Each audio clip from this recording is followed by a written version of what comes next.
Movie के starting scene में हम 3 फीमेल फ्रेंड्स को देखते हैं जो कि राफ्टिंग कर रही होती हैं और वो राफ्टिंग को काफी इंजॉय भी कर रही होती हैं। राफ्टिंग के बाद उनमें से एक लड़की जिसका नाम सैरा होता है वो अपने हस्बैंड और अपनी बेटी के साथ गाड़ी में बैठकर घर के लिए जा रही होती है, लेकिन रास्ते में उनकी गाड़ी का काफी बुरा एक्सीडेंट हो जाता है और उनकी गाड़ी एक दूसरी गाड़ी से टकरा जाती है। इसके बाद हॉस्पिटल में सैरा की आंख खुलती है और उसे रियलाइज होता है कि उसका हस्बैंड और उसकी बेटी अब मर चुके हैं। अपनी फैमिली को खो देने की वजह से सैरा काफी दुखी होती है और वो अपनी फ्रेंड जिसका नाम बेथ होता है उसके गले लगकर काफी रोती है। फिर हमें 1 साल बाद का टाइम दिखाया जाता है जहाँ पर सैरा और बेथ अपनी एक फ्रेंड जिसका नाम जूनो होता है उससे मिलने उसके घर पर जा रही होती है। सैरा जो कि काफी अपसेट होती है क्योंकि वो अपनी फैमिली को भूल नहीं पा रही थी और वो जाना भी नहीं चाहती थी, लेकिन फिर भी वो अपनी फ्रेंड के साथ जाने के लिए तैयार हो जाती है। ये लोग भी काफी वीरान जगह पर जाते हैं जहाँ पर उनकी फ्रेंड रहती थी। उनकी फ्रेंड जूनो के घर पर उसकी कुछ और फ्रेंड्स भी वहाँ पर होती हैं और वो टोटल 6 लड़कियाँ थी। वो सब प्लान बनाती हैं कि वो अगले दिन ट्रैकिंग के लिए जाएंगी। नेक्स्ट मॉर्निंग ये सब फ्रेंड्स ट्रैकिंग के लिए रेडी हो जाती हैं। ये गाड़ी के जरिए एक जगह पर पहुँचते हैं। असल में उनका टारगेट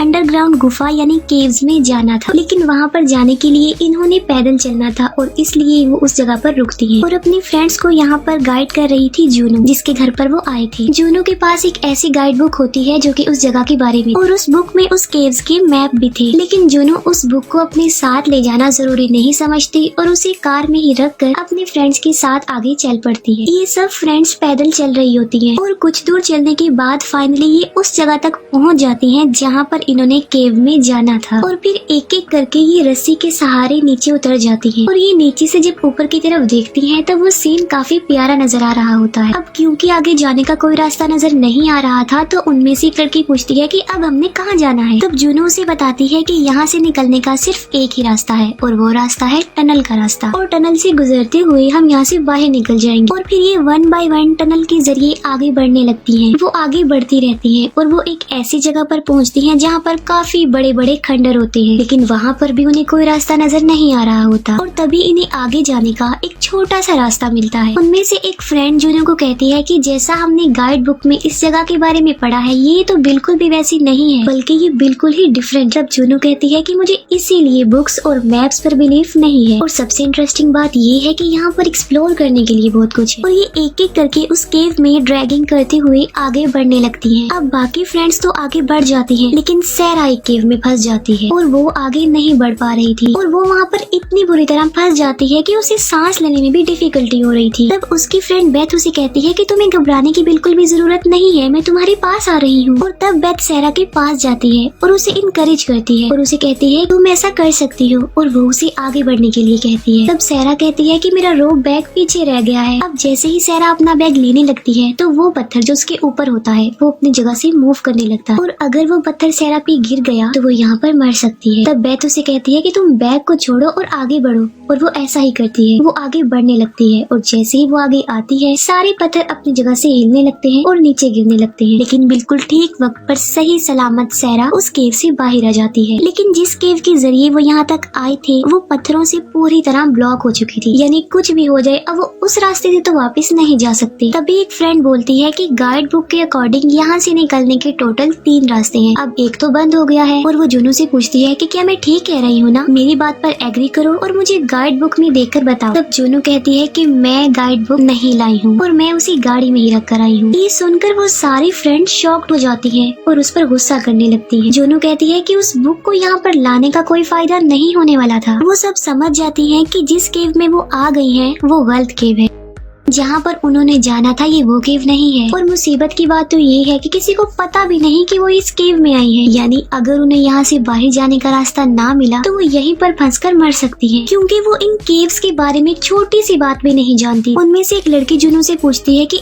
इस वक्त जिस केव में हम हैं इस केव का क्या नाम है। जूनो कहती है कि इस केव का कोई नाम नहीं है, हम यहाँ पर फर्स्ट टाइम आए हैं, हमसे पहले यहाँ पर कोई नहीं आया और यही वजह है कि मैं इन केव्स को एक्सप्लोर करना चाहती थी और हमें आगे बढ़ना ही होगा। अगर हम आगे ना बढ़े यहीं पर फंसे रह गए तो हम मारे जा सकते हैं। और ये फिर से टनल के जरिए आगे बढ़ने लगती है। आगे जाकर वो एक ऐसी जगह पर पहुँचती है जहाँ पर काफी गहरी खाई थी। तब वो रॉक्स पर माउंटेन क्लिप लगाकर रस्सी के सहारे एक एक करके खाई को पार करती है। लेकिन सबसे लास्ट में जब जुनू की बारी आती है तब एक क्लिप पत्थरों से निकल जाता है और रस्सी वहाँ से निकल जाती है। लेकिन फिर भी वो रस्सी के सहारे ऊपर आ जाती है और अपने फ्रेंड्स के पास आ जाती है। उन्हें रॉक्स में से एक क्लिप मिलता है जो इस बात की तरफ इशारा था कि उनसे पहले भी यहाँ पर कोई आ चुका है। और बेथ कहती है कि अगर हमसे पहले यहाँ पर कोई आया है तो हम बिल्कुल ठीक जा रहे हैं और हम यहाँ से बाहर भी निकल जाएंगे। तब दूसरी लड़की कहती है कि अगर कोई इंसान यहाँ पर आकर गया होता तो जरूर इस जगह का कोई ना कोई नाम होता। वो बताती है कि जो माउंटेन क्लिप उन्हें मिला है वो आज के दौर का नहीं है, तकरीबन 10-20 साल पुराना है। और वो फिर से आगे बढ़ने लगती है। आगे जाकर उन्हें एक पहाड़ पर कुछ पिक्चर्स दिखाई देती है और उनमें से एक पिक्चर इस केव की भी थी। और उस केव की पिक्चर में ये दिखाया गया था कि इस जगह पर आने के 2 रास्ते हैं, एक आने का रास्ता है और एक जाने का रास्ता है। अब एक रास्ते से तो वो अंदर आ गए, तो एक दूसरा रास्ता भी है जिसके सहारे वो यहाँ से बाहर निकल सकते हैं। अब उन्हें यहाँ से निकलने का कोई क्लू मिलता है तो वो काफी खुश हो जाती है और वो इस होप को लेके आगे बढ़ने लगती है कि यहाँ से बाहर निकलने का रास्ता भी है। कुछ दूर जाने के बाद उन्हें सनलाइट दिखाई जाती है। उनमें से एक लड़की जिसे वहाँ से निकलने की सबसे जल्दी थी और वो सनलाइट की तरफ भागने लगती है। पीछे से जुनो उसे कहती है कि तुम वहाँ पर मत जाओ, वो सनलाइट नहीं है जिसे वो सनलाइट समझ रही है। और उस केव में काफी अंधेरा था। लेकिन इससे पहले कि वो जल्दबाज लड़की उस लाइट तक पहुँचती जिसे सनलाइट समझकर वो मिसअंडरस्टैंडिंग में यहाँ आई थी, वो एक काफी गहरी खाई में गिर जाती है और उसके टांग की एक हड्डी टूट जाती है। क्योंकि वो काफी इंजर्ड थी तो खुद तो ऊपर नहीं आ सकती थी, तो इसलिए उसकी सारी फ्रेंड्स नीचे आ जाती हैं। नीचे जाने के बाद वो उसके टांग की बैंडेज करते हैं और इसी दौरान सहरा वहाँ से बाहर निकलने का रास्ता ढूंढ रही होती है। और तभी उसे कुछ दूर अंधेरे में एक क्रिएचर दिखाई देता है जो कि वहाँ पर पानी पीने आया था और वो क्रिएचर किसी इंसान की तरह ही नजर आ रहा था। उसे देखकर सहरा डर जाती है और इतने में जुनो भी वहाँ पर आती है और सहरा उस क्रिएचर के बारे में जुनो को बताती है। और इतनी देर में वो क्रिएचर भी वहाँ से गायब हो जाता है और वहाँ पर कोई भी नहीं होता। जुनो सहरा की बात का बिलीव नहीं करती, वो सोचती है कि वो डरी हुई है इसलिए ऐसा बोल रही है। सहरा उन्हें बताती है कि मैंने वहाँ पर इंसान जैसे नजर आने वाले क्रिएचर को देखा है और मैंने इससे पहले भी किसी की प्रेजेंस को महसूस किया था, लेकिन मुझे उस पर ट्रस्ट नहीं हुआ। और अब जबकि मैंने उसे अपनी आंखों से देख लिया है तो मुझे उस पर यकीन आ गया है कि यहाँ पर हमारे अलावा भी कोई है और वो इंसान है। तो अगर वो इंसान है तो हमें उनसे हेल्प लेनी चाहिए। जुनो सहरा को कहती है कि तुम डर की वजह से ये सब कुछ कह रही हो और वो उसकी किसी भी बात का बिलीव नहीं करती। एक फ्रेंड सहरा को कहती है कि हमें जल्द से जल्द यहाँ से बाहर निकलना है, हमारी फ्रेंड इंजर्ड है। और यहाँ से निकलने के लिए वो एक रास्ते के जरिए आगे बढ़ते हैं।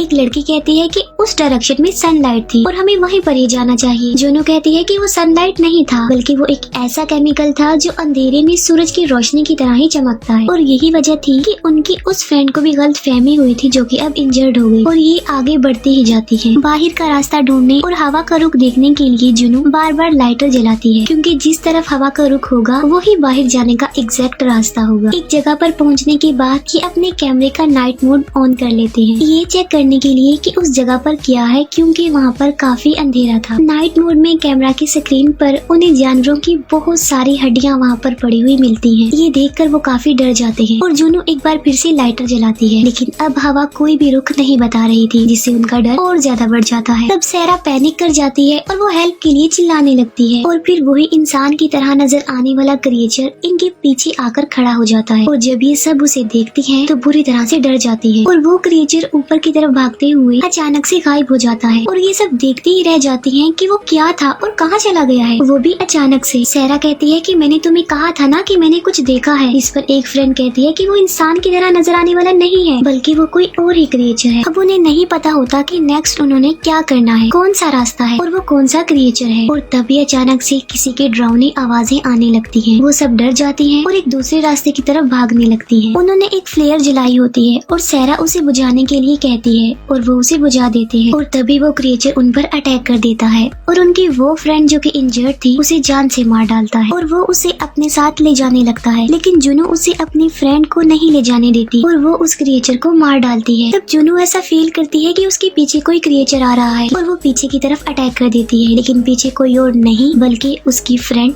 बेथ थी जो कि अब काफी इंजर्ड हो गई थी। लेकिन फिर भी जुनो पता नहीं क्यों उसकी हेल्प नहीं करती। दूसरी तरफ सहरा जो कि भाग रही होती है तो अचानक अचानक से वो गिर जाती है और बेहोश हो जाती है। और जब सैरा की आँख खुलती है तब उसके आसपास वो ही क्रिएचर होते हैं, लेकिन वो सैरा को देख नहीं पा रहे थे क्योंकि वो ब्लाइंड थे। अब क्योंकि वो ब्लाइंड थे तो उन्हें लाइट और साउंड ही अट्रैक्ट करती थी। सैरा इन क्रिएचर्स को अपने कैमरा के नाइट मोड में देख रही थी। अब ना तो वो सैरा को देख पा रहे थे ना फील कर पा रहे थे, लेकिन सैरा उनको अपने सामने बहुत करीब से देख रही थी। दो फ्रेंड्स खुद को सेव करने के लिए रॉक्स के ऊपर छुपी होती है और तभी वहाँ पर वो क्रिएचर आ जाता है, लेकिन उस क्रिएचर को वो नजर नहीं आती क्योंकि ना तो उनके पास कोई लाइट थी और ना ही वो कोई साउंड पैदा कर रही थी, और इसीलिए वो क्रिएचर उनके पास से गुजरता हुआ आगे बढ़ जाता है। लेकिन तभी एक फ्रेंड की वॉच का अलार्म बजने लगता है और वो क्रिएचर उन्हें मारने के लिए जल्दी से उनकी तरफ आने लगता है, लेकिन इससे पहले कि वो क्रिएचर उन तक पहुँच पाता वो अपनी वॉच उतार कर फेंक देती है, जिससे वो क्रिएचर उन तक पहुंचने की बजाय उस वॉच तक पहुंच जाता है और इस तरह वो खुद को सेव कर लेती है। और तभी इन्हें जुनू की आवाज सुनाई देती है जो कि उन्हें बुला रही थी। फिर वो दोनों लड़कियां आगे बढ़ने लगती है और तभी एक क्रिएचर उन पर अटैक कर देता है, लेकिन इससे पहले कि वो क्रिएचर उनमें से एक फ्रेंड को जान से मार डालता जुनू वहाँ पर आ जाती है और वो उस क्रिएचर को मार डालती है। और वो उन्हें बेथ और अपने उस फ्रेंड के बारे में जो कि इंजर्ड थी कहती है कि वो मर गए हैं। वो कहती है कि मैं ये नहीं जानती कि सैरा कहाँ पर है। जुनू उनमें से एक फ्रेंड जो कि डॉक्टर थी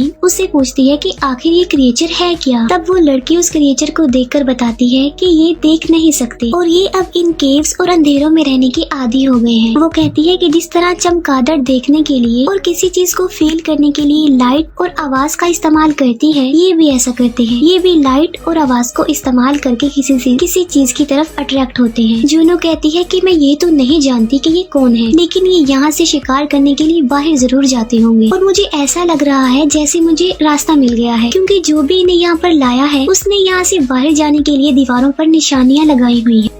जुनू ऐसा इसलिए कह रही थी क्योंकि उसने एक वॉल पर एरो का निशान देख लिया था। वो दोनों जुनू को कहती है कि हमें यहाँ से बाहर निकलना चाहिए। तब जुनू ने कहती है कि मैं सारा को लिए बगैर कहीं नहीं जाऊंगी। दूसरी तरफ हम सैरा को देखते हैं जिसने हाथ में एक फायर लाइट पकड़ी होती है और जब वो थोड़ा आगे आती है तब उसे वहाँ पर बेथ मिलती है जो कि काफी ज्यादा इंजर्ड थी। बेथ सारा को बताती है कि मेरा ऐसा हाल जुनू ने किया है और वो मुझे मरने के लिए यहाँ पर छोड़ गई है, तो तुम भी उस पर बिलीव मत करना। तब सैरा उसे कहती है कि मैं तुम्हें यहाँ पर छोड़कर नहीं जाऊंगी और वो बेथ का हाथ खींचती है। तब उसके हाथ में एक ब्रेसलेट आ जाता है। बेथ सारा को बताती है कि ये ब्रेसलेट जुनू का है जो उसे तुम्हारे हस्बैंड ने दिया था। ये सुनकर सैरा काफी अपसेट हो जाती है क्योंकि उसे पता चल चुका था कि उसके हस्बैंड और उसकी बेस्ट फ्रेंड जुनू ने उसे धोखा दिया है। वो उस लॉकेट को साफ करती है और उस पर लव ईच डे लिखा होता है और सारा का हस्बैंड और जुनू दोनों रिलेशनशिप में थे और इस बारे में सैरा को आज पता चल रहा है। सैरा बेथ को अपने साथ ले जाना चाहती थी, लेकिन बेथ उसे मना करते हुए कहती है कि मैं अब तुम्हारे साथ नहीं जा पाऊंगी और तुम चली जाओ, लेकिन जाने से पहले मेरा एक काम कर दो, मुझे इस पेन से रिलीफ दे दो, यानी तुम मुझे मार डाल। सैरा ऐसा करना नहीं चाहती थी, लेकिन वो ऐसा करने पर मजबूर थी क्योंकि अगर वो ऐसा ना करती तो वो क्रिएचर आकर बेथ को भी खा जाते और इसीलिए सैरा को उसे मारना पड़ता है और वो उसे मार डालती। जैसे ही सैरा बेथ को मारती है पीछे से क्रिएचर आकर सैरा पर अटैक कर देता है, लेकिन सैरा उस क्रिएचर को मार डालती है। वो फिर एक दूसरे क्रिएचर को मारती है और आगे बढ़ती है और चिल्लाती है। दूसरी तरफ जहाँ पर जुनू के साथ उसकी फ्रेंड्स थी वहाँ पर बहुत सारे क्रिएचर आ जाते हैं। वो क्रिएचर पहले एक फ्रेंड को मार देते हैं और बाद में दूसरे को भी चीर फाड़ करके मार डालते हैं। अब सिर्फ जुनू ही थी जो अकेली जिंदा रह गई थी और इतनी ही देर में वहाँ पर सैरा भी आ जाती है। सैरा जुनू से बेथ के बारे में पूछती है कि बेथ कहाँ पर है। तब जुनू कहती है कि बेथ मर चुकी है। सैरा